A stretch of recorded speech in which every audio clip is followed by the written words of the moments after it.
Billings voters make a strong statement for their top two mayor candidates. With a record-setting voter turnout, Attorney Bill Cole and Republican state legislator Jeff Essmann are headed for a matchup to become Billings' next mayor. Cole and Essmann got 60% of the votes between them today, easily winning the nod to advance to the general election in November. Here's a quick look. Now, Bill Cole, the top vote getter, with just over 7,800 votes. Jeff Essmann, with 6,500 votes, trails Cole by nearly 1,300, but still easily outpolled the remaining five candidates. Here's a look. Coming in third, architect Randy Hafer with 4,500 votes, followed by businesswoman Danielle Agnew and City Council member Angela Semino. Both tallied just over 8% of the votes cast. Billings realtor Danny Sandifer got 3%, and Paul Bledsoe, who withdrew from the race a few weeks ago, received 1% of the votes cast. Cole and Essmann now have 2 months to better explain their vision to Billings voters. Q2's Dustin Kleeman caught up with both of them tonight and joins us here with more on what they see as the biggest issue facing the Magic City. Dustin.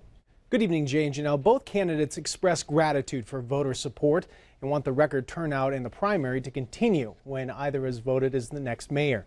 For Cole and Essmann, the #1 issue facing Billings, the future of our workforce. Top of the list, in order to grow our community, we need young people, ages 25 to 40. We've got 32,000 jobs to fill in the next 10 years. The only way we can do that is if we build an exciting city that will attract young people. There's ways to do that. We need to get on it. Well, I think our workforce development issues are probably the most critical. I was happy that this morning the Montana Chamber of Commerce recognized me with my 6th consecutive Champions of Business Award for supporting their pro-jobs agenda in the Montana legislature. It's that kind of leadership I'd like to bring to the city of Billings. Jay and Janelle, these two know each other quite well. Both served on the City County Planning Board years ago. Speaking with both of them, they've been friends. They talk to each other. They talk highly of each other as well. Tonight, more than 24,000 ballots cast, right? Right. County officials expect that to jump by another 4,000, 28,000.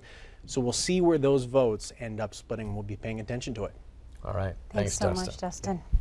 And now, as for the Billings City Council races, also on this primary ballot today, voters there also narrowing down the list of those who will advance to the November general election. In Ward 1, it's incumbent Mike Yakowicz and Charlie Smiley. They'll both move on. Yakowicz polling 57% of the vote today to Smiley's 30%. In Ward 2, Frank Ewalt and Roger Graveguard will vie for that seat in November. Ewalt with 48% and Graveguard 36%. In Ward 3, Naja Brown and Denise Joy will move on. Brown leading by about 400 votes in the balloting today. And in Ward 4, George Blackard and Penny Ronning will face off in November on November 7th, each earning about 40% of the votes in today's primary. And last but not least, in Ward 5, Dennis Ulestad and incumbent Sean Brown will advance to the November general. Ulestad getting just over 1,600 votes to Brown's 1,378, so the incumbent in this race, Sean Brown, will have to come from behind if he wants to retain his council seat come November.